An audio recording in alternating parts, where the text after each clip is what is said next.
And then look what they did here. Doesn't that make it look like it's an 8-cylinder? Who are they trying to fool? Obviously, I don't know if I wouldn't have thought about it. Someone brought it up in a video. Like I said, I had never looked under the hood of one. Once you notice it, yeah. Normally they don't do that. It's cut out based on the cylinders. So that looks like a V8. Yeah. If you wouldn't have known, I don't think I would have noticed. But once you know, now you can't unsee it. I know.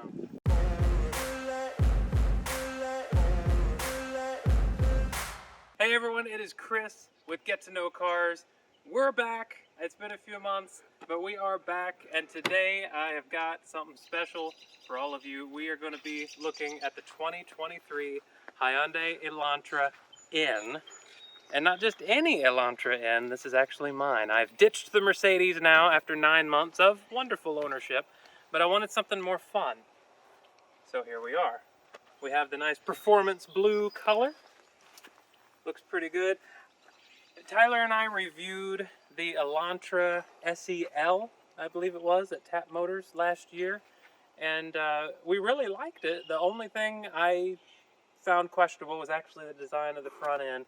Still not a huge fan of it. I think it's too much just plastic grille, but everything else I'm pretty good with.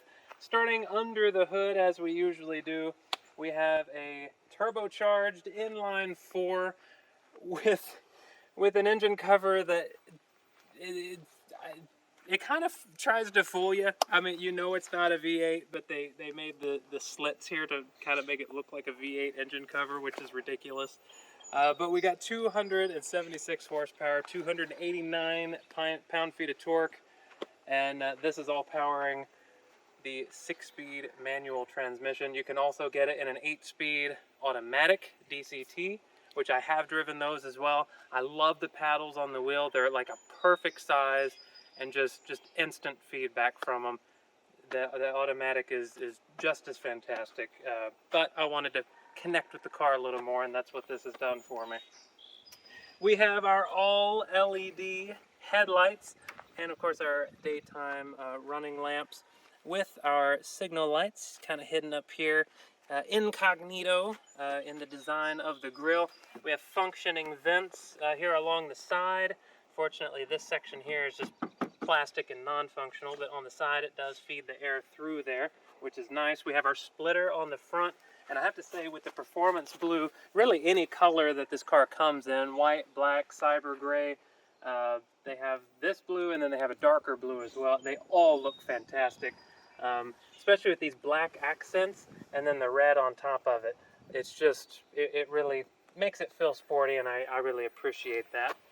With the hood, as we go to put it down, we do have a old school prop rod. There's not going to be any hydraulics.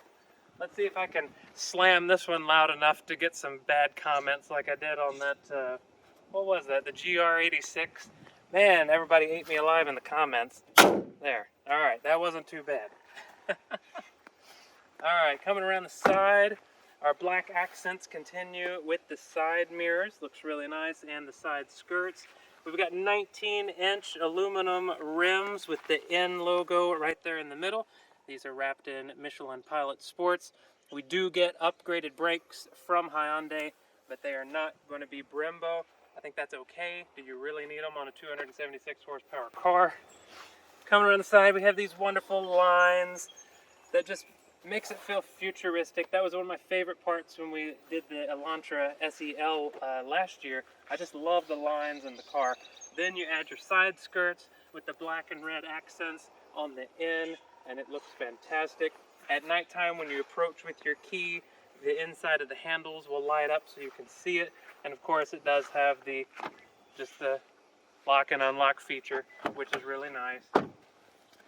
And you can also, Tyler has my phone right now, but I can't pull it up. You can download the My Hyundai app, which you can lock, unlock, remote start, things like that. You can also get the digital key app, which I find really cool. It will lock and unlock the car super quick. I love how responsive it is. And you can also, you don't need your key fob. You can get in the car, put the phone on the charger, and take right off. Start the car and take right off. But If you're like me, you're probably going to always have the key fob with you, and it is a nice little key fob. And for the N model, they even put an N on the back to make it different, to separate you from those normal Elantras. Your gas cap here, your little gas, your fuel door. You have to come in here and pop it open. I do like that. I think that's the safest. I will have to say this is probably one of the cheapest setups I've ever seen. There's nothing in here, and it's just an old school cap. You can put it there when you are filling up, and then just lock it back. So, not coming from any cars in the past, aside from the Prius, that you had to flip a switch on the inside, which I had to on the Prius. I've had to kind of get used to that. You get out and you're like, open! You gotta go inside and do it. Coming around the back, we have our LED tail lights. The back of this car is actually my favorite in terms of design. I just think they nailed it. It looks fantastic. And then on the N model, you get this really sporty wing with this very interesting design, but you know what? Somehow it just works. I think it's cool. We have our N badging back here. We have our backup camera just above the Hyundai logo. Down here we've got our diffuser and of course our nice chromed out tailpipes. Car sounds fantastic. It has the active variable exhaust.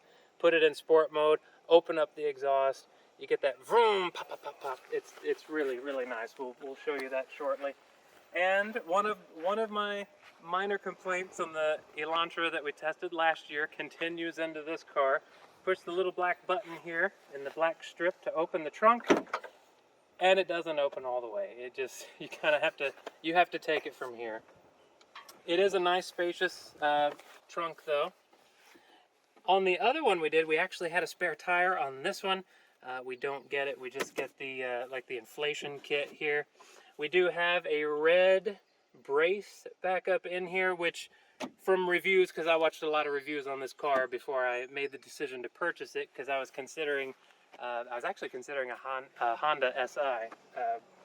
That brace can be removed if you're wanting to store something and pass it through. The rear seats fold down all as one. There's no split. It's just all or nothing. But at least you get it if you need to carry something. Same complaint we had on the other Elantra. I don't like how it feels when you close the trunk. There's just not a sense of, yes, it's closed, it's latched. So I find myself kind of tugging just to make sure that it did latch. But other than that, not too bad. We will come around to the interior. First thing you'll notice opening the door is you have the Alcantara in the actual door panel, which is a really nice touch. Other than that, it's just a very plastic, basic door. But I do like they put that in there. Get these leaves out of here. We have the nice Elantra N floor mats with a metallic N badge. We have these kind of like racing seats which have the Alcantara in them. They feel really nice. They look nice. And at night when you open up the doors, the N in the back of the seat will light up, which is pretty cool. We have a old school parking brake, no electronic. We got the old school, which is pretty cool. Of course, our manual transmission. I like the design of the shifter knob. I think it's pretty cool. We got 10.25-inch displays for your gauge cluster and your center screen. I do wish they were just a little bit bigger, especially coming from my Mercedes that had their nice big screen in the middle.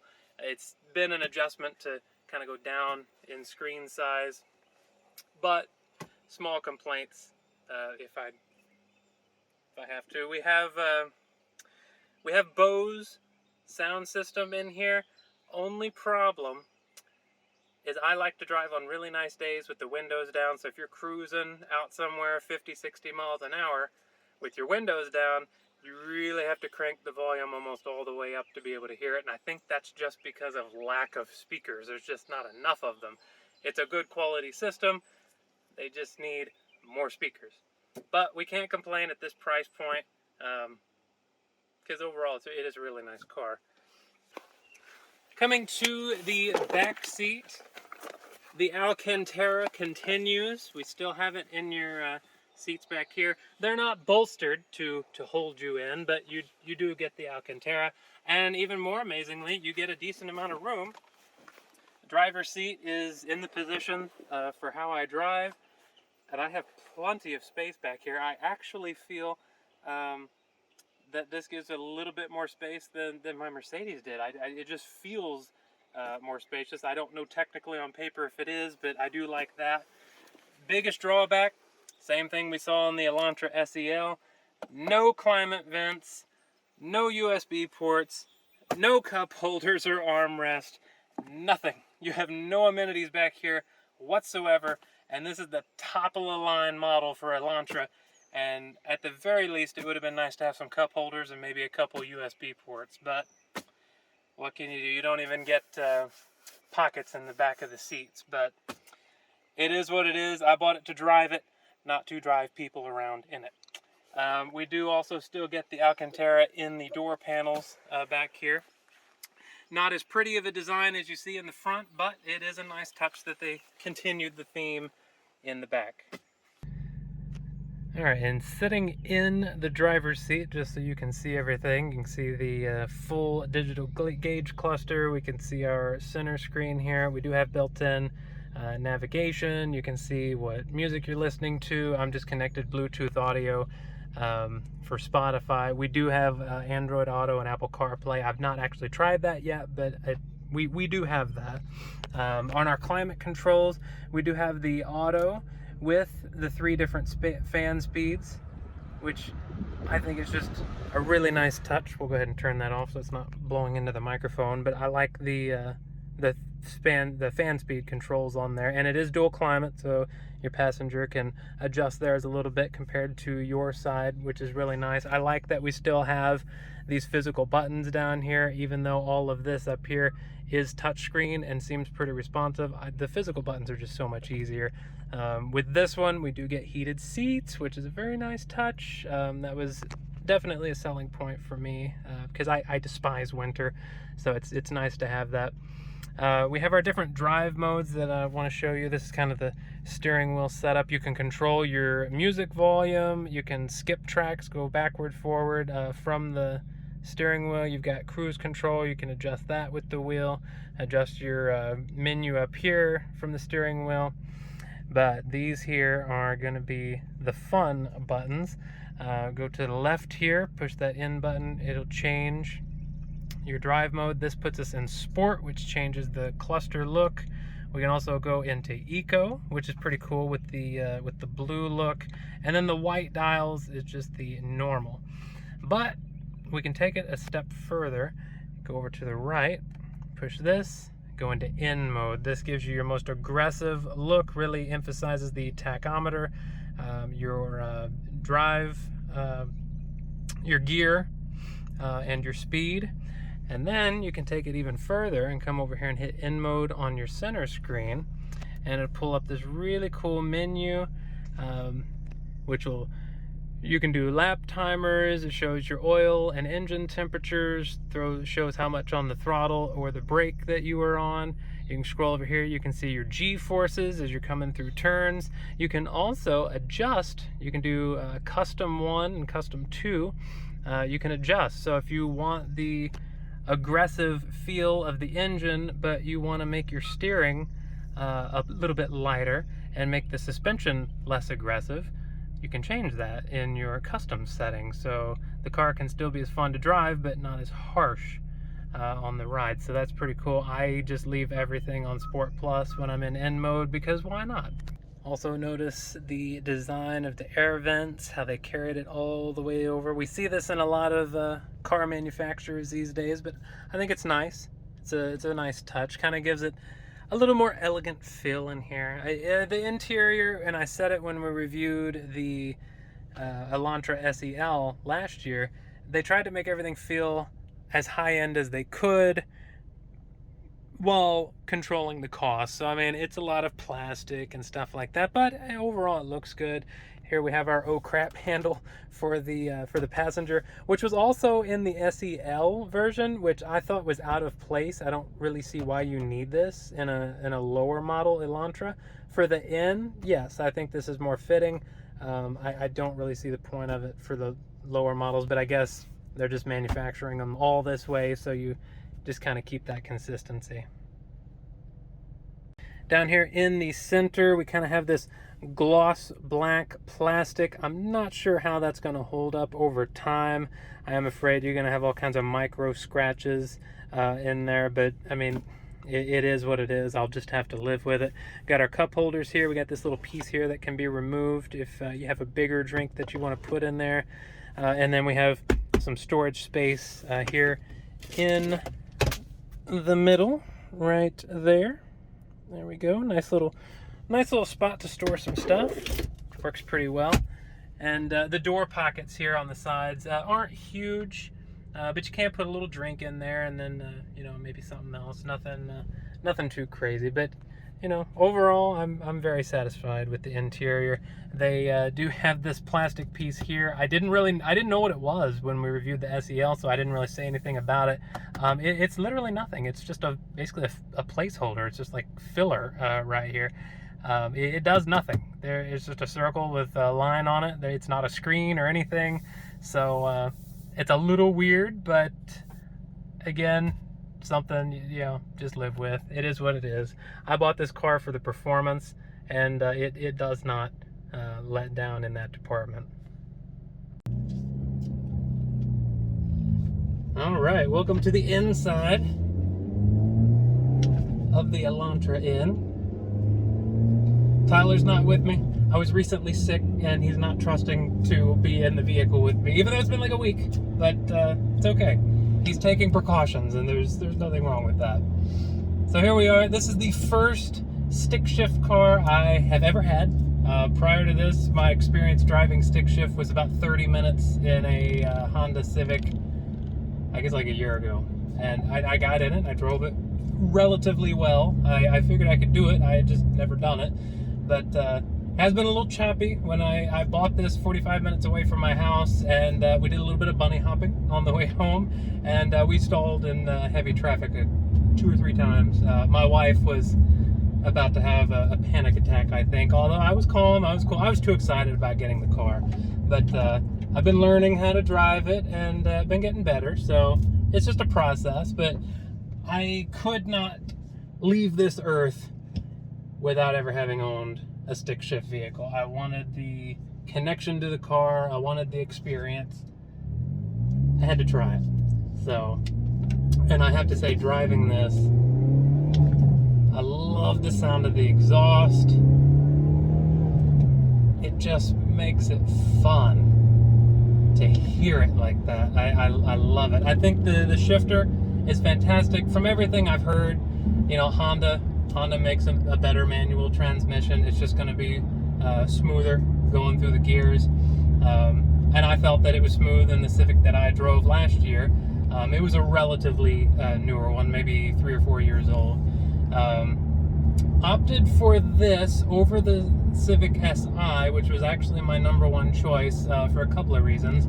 To get a used one right now, anywhere close to where I live anyway, you're looking at low 30s. So they're still selling for above MSRP, even used. And getting a new one for MSRP is just hard to do. They're hard to find. If someone does have one, it's usually already spoken for. And then most places you call, they're still selling it for anywhere from $4,000 to $8,000 above MSRP, and I just don't want to spend that much on a Civic. Type R, same situation. If you could get it for MSRP, I think it would be a blast. I'm not spending $60,000 or $70,000 on a Civic. So we landed here. Low to mid 30s for MSRP. I got it brand new for MSRP, right around 34, and it has all the features that I want. I have heated seats. I like these seats in general better than the SI. I will say I like the look of the body, the outside of the SI, better than this. I think in terms of style, the SI, the new ones anyway, that were redesigned last year, they just had that understated style, and I really like that. Where the Elantra is going the opposite way. They're going for that extreme, lots of lines, just crazy design. And it's cool, it's fun, it's sporty. I kind of feel like I'm maybe this car makes it look like I'm maybe having a midlife crisis. I'm trying to relive the teenage years or something, driving my little, teenager car or something. But where the Honda would be more appropriate for a full-blown adult, just from the looks of it anyway. But either way, I've never bought a car before that I wasn't quite sold on the looks. And the reality is, the looks of the front of this car, I just don't like it. From every other angle, from the side, from the back, I think it looks great. But I really bought it more than anything. Compared to an SI, we have more horsepower, 276 versus 200. You have the full digital gauge cluster, which in the SI, you get kind of the half and half. And I just like the interior of this better. I love the interior of the new Civics, but I actually like this interior better. It just feels a little bit more upscale, and with the seats, I love these seats. I love them.